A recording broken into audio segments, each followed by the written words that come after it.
প্রিয় ভাই বোনেরা, আসসালামু আলাইকুম। আপনারা যারা এবছর এইচএসসি পরীক্ষায় ফেল করেছেন বা কম জিপিএ পেয়েছেন, তারা হতাশ না হয়ে আমার এই চ্যানেলের ভিডিওগুলি দেখুন। ইনশাল্লাহ আপনার হতাশা থাকবে না, নতুন করে পড়াশোনা শুরু করতে পারবেন। আমার ভিডিওগুলি আপনার স্বপ্নকে বাঁচিয়ে রাখবে, জীবনের লক্ষ্যে পৌঁছাতে সহায়ক হবে।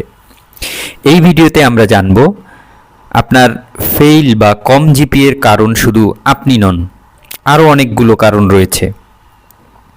তো চলুন শুরু করি। প্রথমেই জেনে নেই এবছর এইচএসসি ফলাফলের অবস্থা। এবছর এইচএসসি পরীক্ষায় পাশের হার 58.83%। গত বছর ছিল 77.78%, যা গত 21 বছরের চেয়ে এবার পাশের হার সর্বনিম্ন।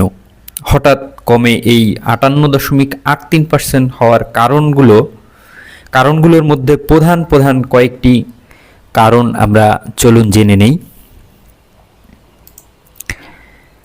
মূল্যায়ন ও চেকিংয়ে কঠোরতা।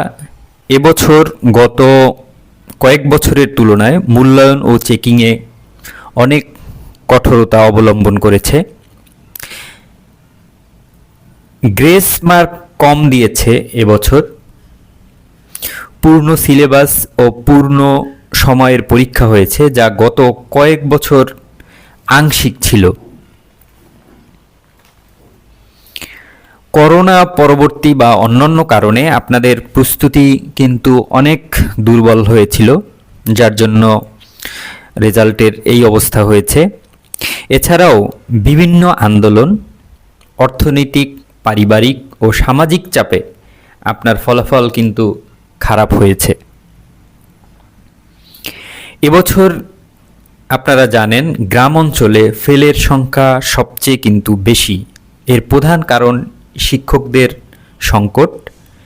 শিক্ষক সংকটের রয়েছে অনেক কলেজ বা স্কুল অ্যান্ড কলেজগুলি, এবং উন্নত পাঠদানের সুযোগ আপনারা কিন্তু অনেকেই কম পেয়েছেন বিভিন্ন কারণে। এছাড়াও বিভিন্ন কারণ যেমন ভবিষ্যৎ চিন্তা, পারিবারিক অবস্থা ইত্যাদি কারণে আপনাদের মনোবল কমিয়ে দিয়েছে, যা এইচএসসি ফলাফলে কিন্তু এবছর তার প্রভাব পড়েছে। সবশেষে আপনাদের একটা কথা আমি স্পষ্ট করতে চাই, আপনারা যদি 2-1বার এসএসসি বা এইচএসসিতে ফেইল করেন, তাহলে চাকরি বা অন্যান্য কর্মক্ষেত্রে তেমন একটা কিন্তু প্রভাব ফেলবে না, বিশেষ করে আপনার সরকারি চাকরি। যাই হোক, পরবর্তী ভিডিওতে আমি আলোচনা করব কিভাবে হতাশা কাটিয়ে নতুন করে আপনারা পড়াশোনা শুরু করতে পারবেন। সরকারি চাকরিতে 2-1বার ফেল বা কম জিপিএর কোনো প্রভাব নেই।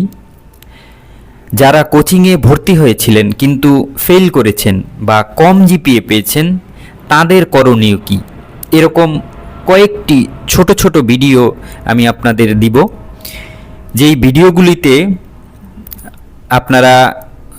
ভিডিওগুলি আপনারা দেখলে আপনাদের হতাশা আর থাকবে না, হতাশা কাটিয়ে উঠতে পারবেন এবং আপনারা নতুন করে শুরু করতে পারবেন।